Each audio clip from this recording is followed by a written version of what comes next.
정치부 이승민 기자와 더 자세한 얘기 나눠보겠습니다. 어서 오세요.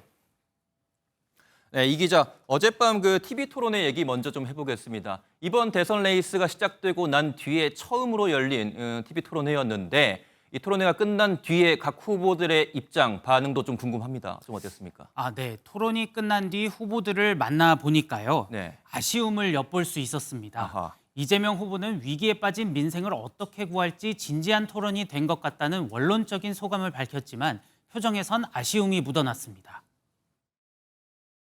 앞으로 우리 더 나은 국민들의 삶을 위해서, 미래를 위해서 더 많이 연구하고 토론하도록 하겠습니다.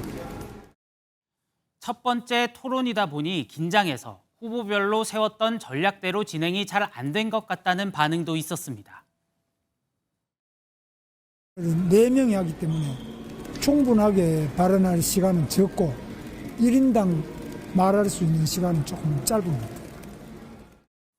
이준석 후보는 이재명 후보의 답변 태도가 아쉬웠다고 말하기도 했습니다.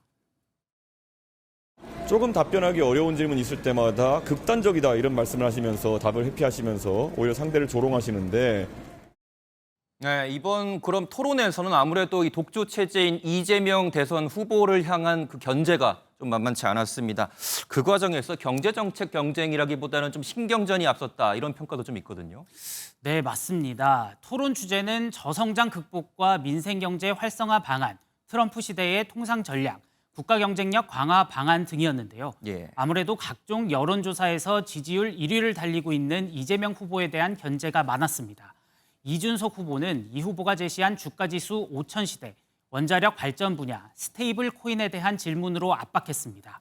김문수 후보도 반도체 특별법 관련 발언과 이 후보의 커피 원가 120원 발언을 물고 늘어지며 공세를 펼쳤습니다. 이재명 후보는 이런 협공에 질문에 대한 답변 시간이 짧다며 불만을 토로하기도 했습니다. 결국 각 후보는 사실상 총론 수준의 공약과 해법만을 제시했고 토론은 쟁점을 제대로 짚지 못한 채 겉돌다가 마무리됐다는 게 중론입니다. 네, 이번에는 개헌 이슈로 한번 넘어가 볼 텐데요. 어제 토론에 앞서서 이재명 후보가 그동안 좀 말을 아꼈던 개헌안에 대해서 그 구상안을 좀 밝혔거든요. 이 시기에 대한 좀 특별한 의미가 좀 있다고 봐야 될까요?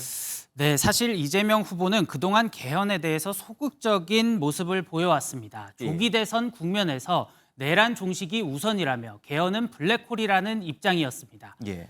하지만 어제 광주에서 5.18 기념식에 이 후보가 참석했는데 자연스럽게 5.18 정신 헌법 수록을 이야기하면서 전체적인 개헌 구상도 밝히게 된 겁니다. 과거 발언 잠시 들어보시죠. 내란 극복이 훨씬 더 중요한 과제다라는 점에 초점을 맞춰주시기를 부탁드립니다. 민주당은 자연스럽게 개헌 얘기를 할 상황이 된 것이라고 설명했습니다. 물론 이런 당의 공식적 설명에도 불구하고 다른 해석들도 이어지고 있습니다.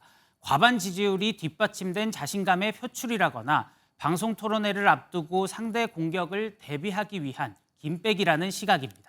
네, 그럼 이 이재명 표 개헌안에 대한 다른 후보들의 입장은 좀 어땠습니까? 네, 민주노동당 권영국 후보를 비롯한 진보 진영에서는 환영의 입장을 밝혔습니다. 예. 하지만 국민의힘에선 이 후보가 밝힌 4년 연임제에 대한 비판이 이어졌습니다. 꼼수 개헌안이자 제왕적 권력을 실컷 누리겠다는 오만한 발상이며 장기 독재로 가겠다는 선포라고 날을 세웠습니다. 나경원 선대위원장은 단순한 용어 선택의 문제가 아니라면서 푸틴의 그림자가 어른거린다고까지 말했습니다. 국민의힘 대선 주자인 김문수 후보의 자세한 입장도 궁금할 수밖에 없는데 이 김문수 후보가 오늘 저희 MBN에 출연한다고요. 네, 오늘 저녁 저희 MBN 뉴스7에 김문수 후보가 직접 출연합니다. 예. TV 토론에서 마저 하지 못한 얘기를 구체적으로 밝힐 것으로 보이는데요. 어제 발표한 경제 판가리 그리고 개헌에 대한 구체적 대책을 들어볼 수 있을 것 같습니다. 네, 그렇군요. 여기까지 듣겠습니다. 지금까지 정치부 이승민 기자와 함께했습니다.